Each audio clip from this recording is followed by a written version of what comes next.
Hello everyone, এখানে দেখো একটা প্রবলেম দেওয়া আছে, বেশ লম্বা চওড়া একটা এক্সপ্রেশন দেওয়া আছে। দুয়ের মাথায় দেখো 17 দেওয়া আছে, এইটা দেখো দুয়ের মাথায় 19 দেওয়া আছে।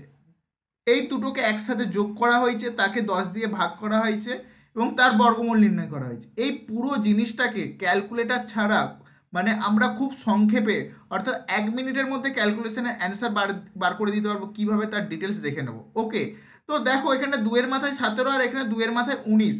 ওকে, মানে এটা দুয়ের পাওয়ারে 19 আর এটা দুয়ের পাওয়ারে 17 আছে।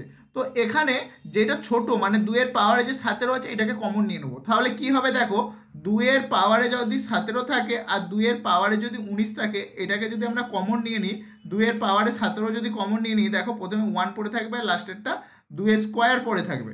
তাহলে কি পেয়ে গেলাম, দুয়ের পাওয়ার 17 আর 1 প্লাস দুয়ের স্কোয়ার মানে 4, 1 প্লাস 4 মানে 5। তাহলে এইটা রেজাল্ট হয়ে গেল। তো এই রেজাল্টটাকে 10 দিয়ে ভাগ করা আছে দেখো।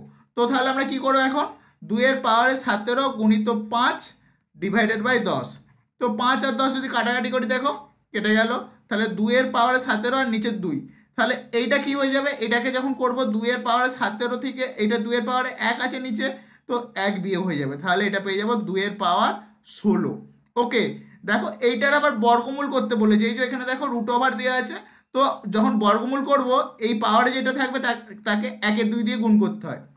তাহলে বর্গমূল যখন করব দুয়ের পাওয়ার 16, একে যখন বর্গমূল করব কি পাবো, 2 এর পাওয়ার 16 গুণিত 1-2।